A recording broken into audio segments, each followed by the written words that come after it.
na escola dominical, na lição dos adultos.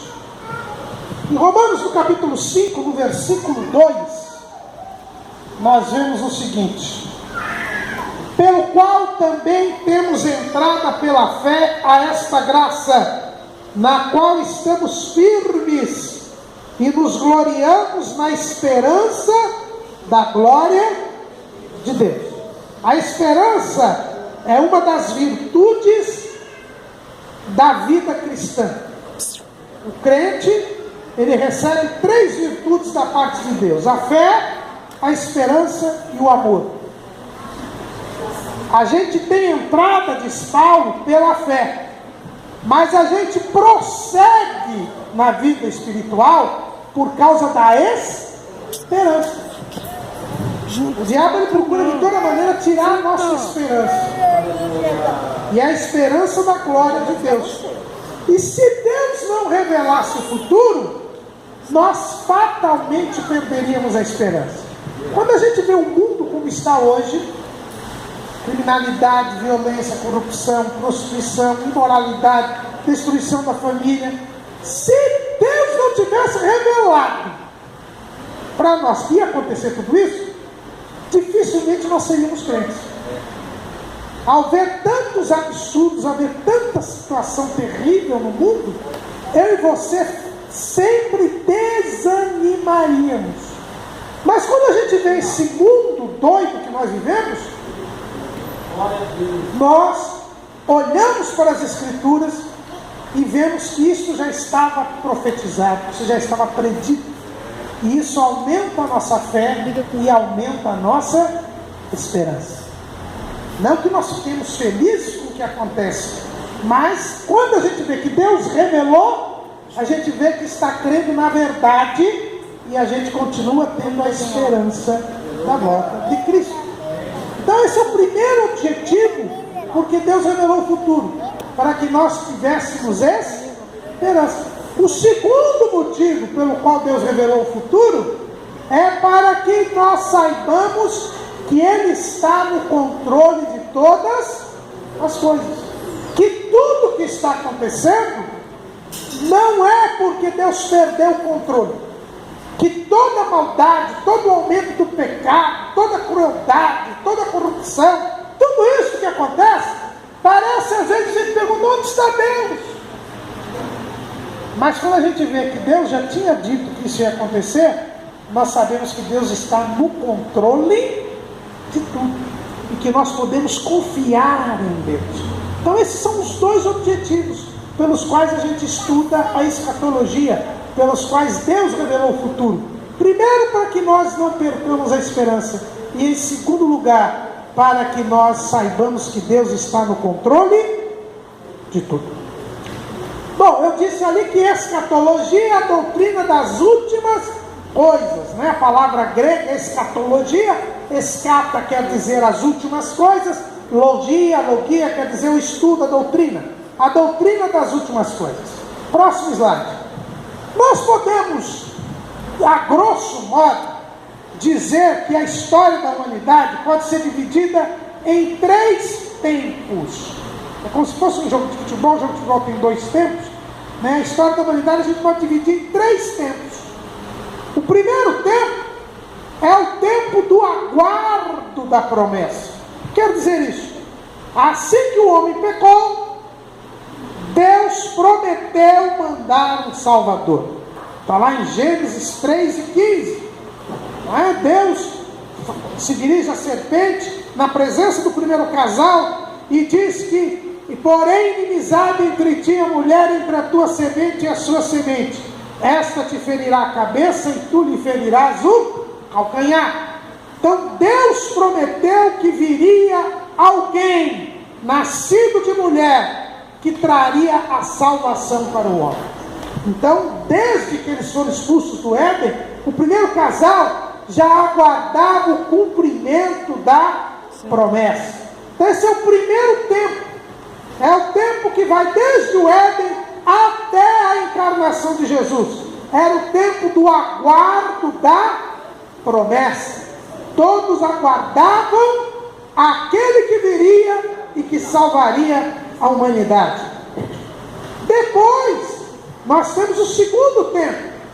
O segundo tempo foi o cumprimento dessa promessa. Quando a gente abre lá em Gálatas, no capítulo 4, e no versículo 4, o apóstolo Paulo fala disso. Gálatas 4:4. Mas vindo a plenitude dos tempos, Deus enviou seu Filho, nascido de mulher, nascido sob a lei. Foi o tempo do cumprimento da promessa. João fala lá no seu evangelho: e o verbo se fez carne e habitou entre nós. Então foi o cumprimento da promessa. Jesus veio ao mundo, nasceu de mulher para morrer por nós. Ele cumpriu a promessa da redenção.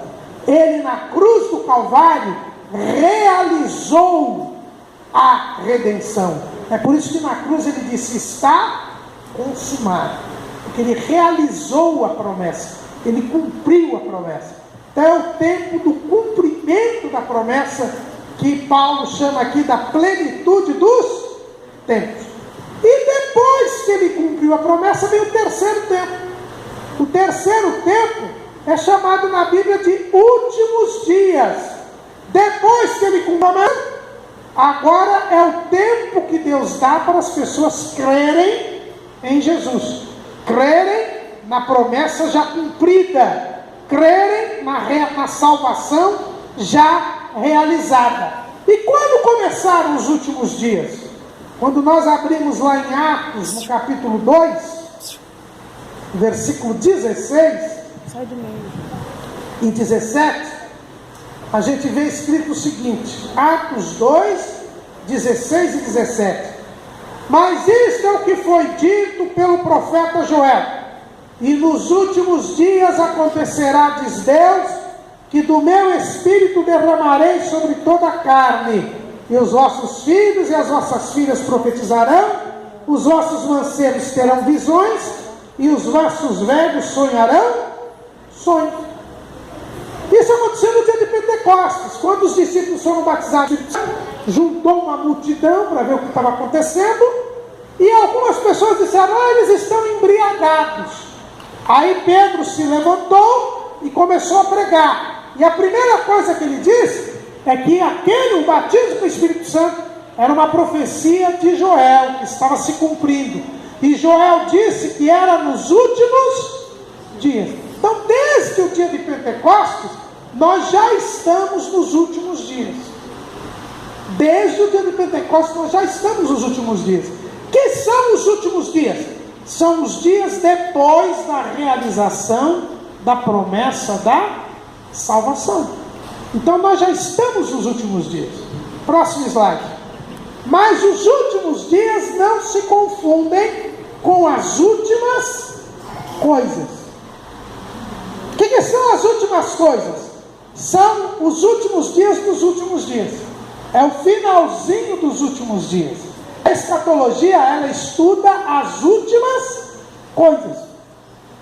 Então as últimas coisas foram apresentadas por Jesus lá para João, lá no livro do Apocalipse. Quando eu falo Apocalipse, eu não vou olhar aqui. O pastor Serafim, que é especialista em Apocalipse. Mas está escrito lá, Apocalipse 1:1. Revelação de Jesus Cristo, a qual Deus lhe deu para mostrar a seus servos as coisas que brevemente devem acontecer. E pelos seus anjos as enviou e as notificou a João, seu servo.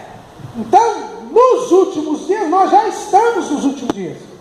Mas Jesus disse que nos últimos dias haveria coisas que ainda iriam acontecer. São estas coisas que vão acontecer que é o objeto do estudo da escatologia. São as últimas coisas. E o que é que dá início às últimas coisas? Os últimos dias dos últimos dias. As últimas coisas elas se iniciam com um evento chamado o arrebatamento da igreja. O arrebatamento da igreja é o acontecimento que dá o start, que dá o começo das últimas coisas. Então, o episódio, o evento, o primeiro evento escatológico é o arrebatamento da igreja. É aí que nós temos início ao tempo do fim. Próximo slide. O que a gente pode dizer do arrebatamento da igreja? Primeira coisa que a gente pode dizer do arrebatamento da igreja é que ele não tem data marcada. Irmãos, todos os eventos escatológicos têm data a partir do arrebatamento. Se você perguntar para mim, quando será a vinda de Jesus em glória? 7 anos depois do arrebatamento. Quando será o juízo final? 1007 anos depois do arrebatamento. Quando será o julgamento das nações? 7 anos depois do arrebatamento. Quando será a batalha do Armagedon? 7 anos depois do arrebatamento. Quando começa o milênio? 7 anos depois do arrebatamento. Tudo em relação ao arrebatamento. Mas o arrebatamento a gente não sabe quando vai ser. E aí vem a primeira coisa que nós temos que tomar cuidado. O arrebatamento não tem data marcada. Jesus disse lá em Mateus capítulo 24, versículo 36. Mateus 24, 36. Porém, daquele dia e hora ninguém sabe, nem os anjos do céu, nem o Filho, mas unicamente meu Pai. Jesus foi bem claro. Ninguém sabe a data do arrebatamento da igreja. Então, se alguém marcar a data, irmão, sai correndo desse cidadão, é um falso profeta, é um mentiroso. Ninguém sabe. Muita gente já marcou a data do arrebatamento da igreja e errou, porque ninguém sabe quando vai ser. Jesus hoje sabe? Hoje ele sabe. Enquanto homem, antes de ser glorificado, Jesus não sabia. Por quê? Porque Deus não quer revelar ao homem a data do arrebatamento da igreja. Jesus só revelou aquilo que o Pai queria que revelasse. Está lá em João, capítulo 15, versículo 15. Já vos não chamarei servos, porque o servo não sabe o que faz o seu senhor, mas tenho-vos chamado amigos, porque tudo quanto ouvi de meu Pai vos tenho feito conhecer. Jesus teve que revelar tudo que o Pai disse que ele tinha que revelar, mas a data do arrebatamento da igreja Deus não quis revelar.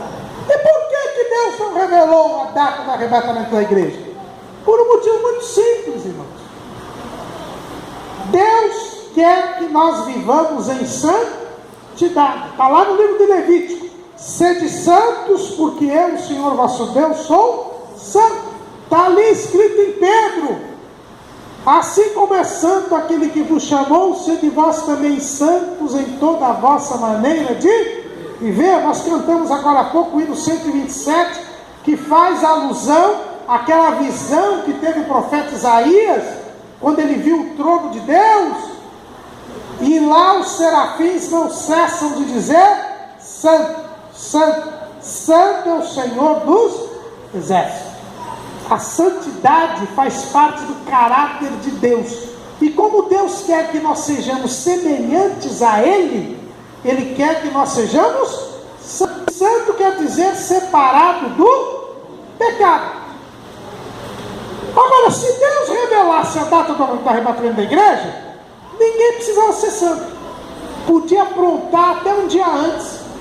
Aí pedia perdão e ia para o céu. Como é que um Deus que quer que nós sejamos santos revelaria a data do arrebatamento da igreja para nós não sermos santos? Ele seria um Deus contraditório, e o nosso Deus não é contraditório.